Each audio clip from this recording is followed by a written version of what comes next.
Assalamualaikum warahmatullahi wabarakatuh. Perkenalkan, nama saya Sela Febrianti dengan nomor NIM 221010501980. Saya dari kelompok 11 ingin mempresentasikan hasil kerja kelompok kami yang berjudul Penganggaran Modal dan Keputusan Investasi. Oke, kita langsung masuk ke materinya. Yang pertama ada pengertian penganggaran modal. Penganggaran modal adalah proses memilih investasi jangka panjang yang menguntungkan dengan membandingkan arus kas masuk dan kas keluar berdasarkan prinsip nilai waktu uang dan efisiensi sumber daya. Selanjutnya ada alasan pentingnya penganggaran modal. Yang pertama itu investasi berdurasi panjang. Yang kedua itu untuk menilai investasi yang signifikan. Yang ketiga itu risiko kegagalan proyek. Yang keempat itu penggunaan sumber daya yang harus optimal. Tujuan penganggaran modal yang pertama itu menilai kelayakan proyek untuk memastikan investasi jangka panjang layak dan menguntungkan. Yang kedua itu merencanakan pengeluaran modal agar alokasi dana efisien dan optimal.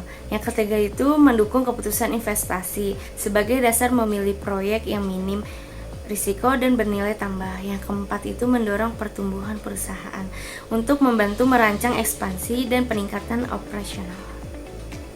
Manfaat penganggaran modal yang pertama itu untuk mengelola risiko investasi yang membantu mengidentifikasi dan mengantisipasi risiko proyek. Yang kedua itu mencegah penyalahgunaan dana untuk mengurangi potensi kecurangan melalui pengawasan anggaran.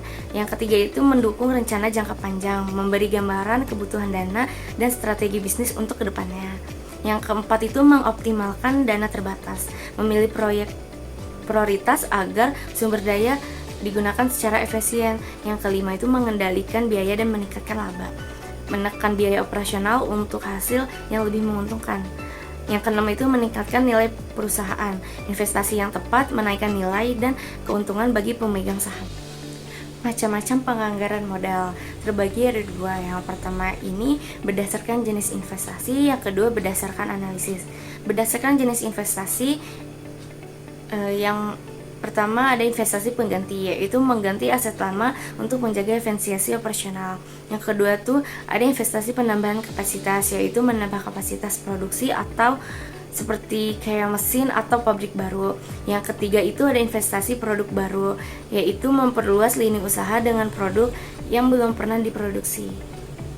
Selanjutnya ada berdasarkan analisis.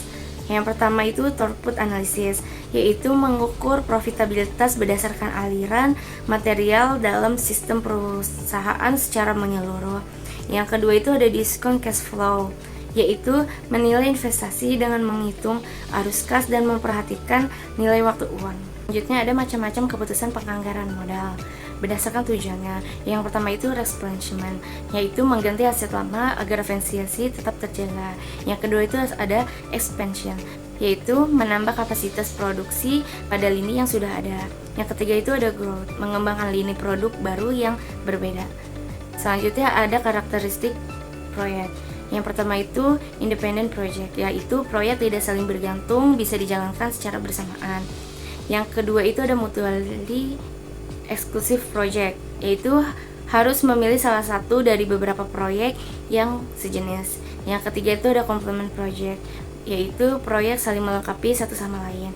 Yang keempat itu ada substitute project, yaitu proyek saling menggantikan, hanya salah satu yang dijalankan saja.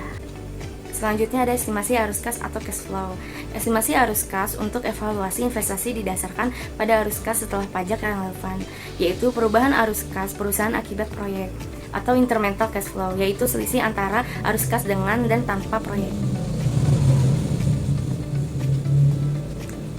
Ada beberapa hal yang penting dalam estimasi arus kas. Yang pertama itu sunk cost, yaitu biaya masa lalu yang tidak mempengaruhi keputusan saat ini. Yang kedua itu opportunity cost, yaitu potensi manfaat yang hilang jika proyek dijalankan. Yang ketiga itu ada side effect, yaitu dampak negatif produk baru terhadap produk lama. Yang keempat itu ada net working capital, yaitu dana modal kerja tambahan di awal proyek dikembalikan di akhir proyek. Yang kelima itu ada financing cost, yaitu biaya pendanaan seperti bunga yang tidak dihitung karena fokus pada arus kas dari aset proyek, bukan dari sumber dananya. Selanjutnya ada arus kas dalam penganggaran modal, yaitu terbagi 4. Yang pertama enter cash outflow, yaitu pengeluaran kas awal untuk proyek seperti biaya tanah, bangunan, dan mesin serta pengaruh pajak dari penjualan aktiva lama. Kedua, ada operational cash inflow, yaitu penerimaan kas dan penjualan setelah proyek beroperasi, dihitung sebagai arus kas bersih setelah pajak. Yang ketiga itu ada incremental operational net cash flow, yaitu perubahan arus kas dari penggunaan mesin lama ke mesin baru. Yang keempat itu ada terminal cash flow, yaitu arus kas masuk di akhir proyek dari penjualan dan pengembalian modal kerja. Selanjutnya ada keputusan investasi. Keputusan investasi adalah proses pemilihan dan pengalokasian dana ke dalam berbagai alternatif investasi untuk memperoleh keuntungan di masa depan. Tujuannya untuk memaksimalkan keuntungan dan meminimalkan risiko dengan mempertimbangkan faktor-faktor seperti potensi pengembalian, risiko, jangka waktu, dan tujuan keuangan. Ada beberapa aspek penting dari keputusan investasi. Yang pertama itu evaluasi proyek, yaitu memilih proyek yang memberi nilai tambah terbesar. Yang kedua itu penganggaran modal, memastikan dana investasi memberikan hasil yang optimal. Yang ketiga itu pertimbangan risiko dan biaya modal, menghitung risiko dan biaya modalnya. Yang keempat itu tujuannya itu memaksimalkan kekayaan pemegang saham dan nilai perusahaan. Yang kelima itu proses, yaitu dari identifikasi kebutuhan sehingga evaluasi proyek. Ada beberapa faktor-faktor keputusan investasi. Yang pertama itu risiko dan ketidakpastian. Yang kedua itu ketersediaan dana. Yang ketiga itu proyeksi arus kas. Yang keempat itu biaya modal atau cost of capital. Yang kelima itu ada lingkungan ekonomi dan regulasi.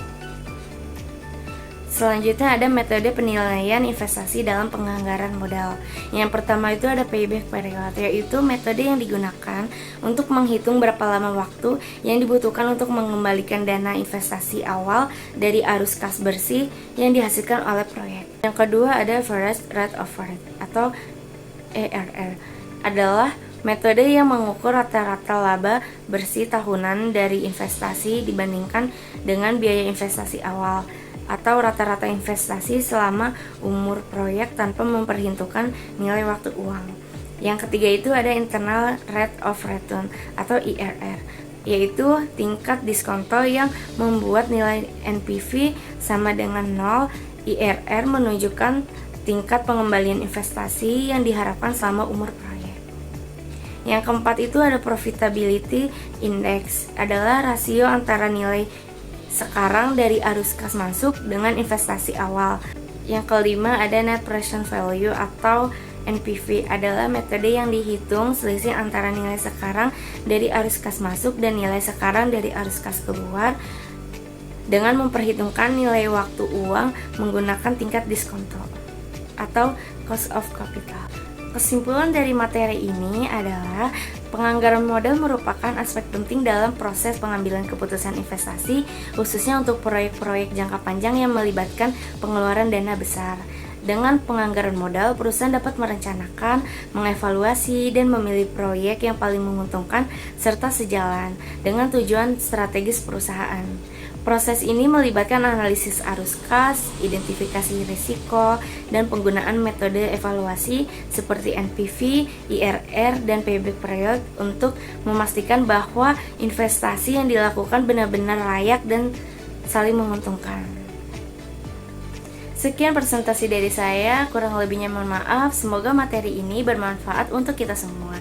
Wassalamualaikum warahmatullahi wabarakatuh.